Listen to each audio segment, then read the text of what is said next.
Hey, good morning. This is May Valensky with Driving Markets. I hope you're well. Okay, bit of a caution. Always be aware that whatever I say in this piece is an opinion only. And if you act on it and you make money, that's great. And if you act on it and lose money, then that's not so great. And I want to protect myself from any potential lawsuits. So just be aware of that. Okay, so what is driving markets today? Well, yesterday the markets intraday were running at super high levels. We're talking super high levels. The Dow reached 36,900, 36,950 intraday. And then the Fed's open market committee minutes came out and bang, the whole market completely fell off. So what caused the market to fall off yesterday? It's quite simple. As I've said all along, is that interest rates and inflation interlinked are going to be watched very, very closely. Inflation is going higher and higher and higher across the board. Whichever country you're in, the price of goods is rising due to the cost of raw materials, due to the cost of delivery, and due to the cost of breakdown in the delivery chain, the supply chain, where factories are locked down because of COVID-19. There's a supply chain block. There's also a semiconductor shortfall, which I've said many times goes on for the next 6-7 years, and we can go into each of those topics in more detail. Let's discuss first of all the Fed's comments. Wow, I mean, if I got this right, then this is right. The Fed has simply said that they're going to be more hawkish, or likely to be more hawkish, which means they're likely to be tighter on interest rates in 2022. Last year, at the end of last year, they stated there'd probably be 2 or 3 interest rate hikes in 2022. In my opinion, there's going to be more like 5 or 6 interest rate hikes, simply because inflation is running rampant, and the main factor, the main weapon that the Fed uses when fighting inflation is interest rates. And therefore you're going to have rising interest rates in the States. You're going to have rising interest rates in Europe. You're going to have rising interest rates in the UK, and you're going to have rising interest rates in the Far East. This will have a major impact on the Nasdaq and have a major impact on the growth stocks. Why? Simply because when people speculate for money and looking where is the risk, if there is a low risk, which is something where high risk stocks, but they speculate they'll go for the Nasdaq. The minute interest rates rise, those Nasdaq stocks that do not produce profits, which most of them don't at the moment, will be hit significantly. And the two leaders within the Nasdaq, the two biggest companies have one of the biggest impact is Apple and Microsoft, and both of those companies, due to reduced forecast on earnings, will be hit and were hit yesterday significantly, and that pulled the Nasdaq down. You will see the Nasdaq fall further, in my opinion, this year. That's for sure.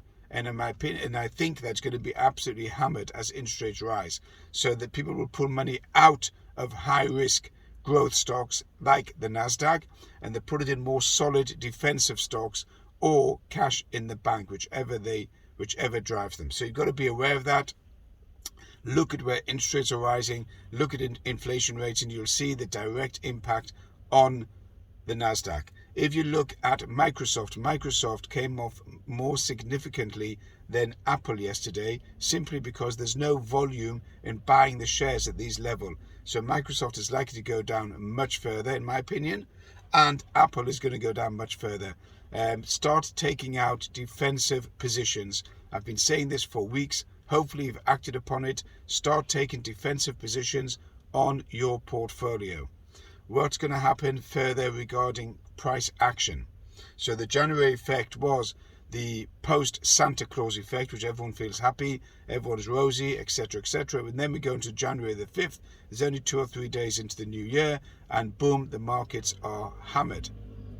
So you've got to be extremely cautious going forward. The risk reward of buying stocks and going long at this level is high risk, low reward. So just be aware of that. Regarding trading, when you're trading, remember, always take out a small position with a lot of money on your account. If you don't have a lot of money in your account, then the likelihood is that you're overbuying or over trading, and that will cause your position to be closed out. So just be aware of that. Always have plenty of money on the account in order to support your position.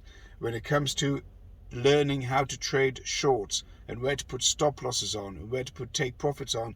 Open your position, put on a very wide stop loss, which means that if it gets stopped out, that is the limit of your loss.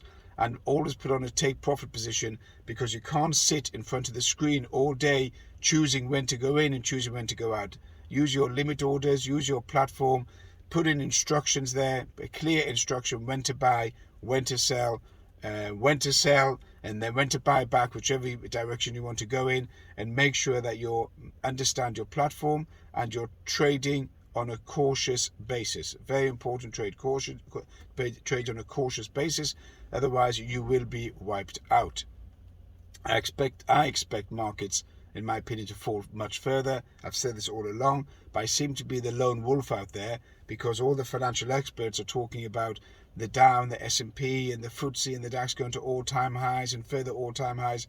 I actually don't believe that. I think we're in for a significant correction due to inflation and due to interest rates. But people seem to be ignoring that, so I could be wrong, as could anyone could be right or wrong. I could be wrong within 6 months, and people say to you, yeah, you got it wrong, you never were right. It's true. There's a lot of financial money out there. There's a lot of low interest rate opportunities. Banks are throwing money at individual customers. In my opinion, that's a bad sign. That's a sign that we're at the end, when banks are desperate to just give money like they did in 2004, 5, 6, 7, 8. Anyone who had a pulse got a loan. Okay, so bit of caution out there. So that's my summary of events. Go short, in my opinion. Stay short. I think the markets are going to go down further. That's my summary. That's what I think. If you want to contact me from Meir Walensky at Driving Markets, contact me on LinkedIn, on WhatsApp, on Instagram, Walensky Meir. You can search me out on Google. What else? Anyhow, those are the real mediums. Anything to do with trading, contact me. I'd be more than happy to help you. Have a good day. Meir Walensky, Driving Markets. All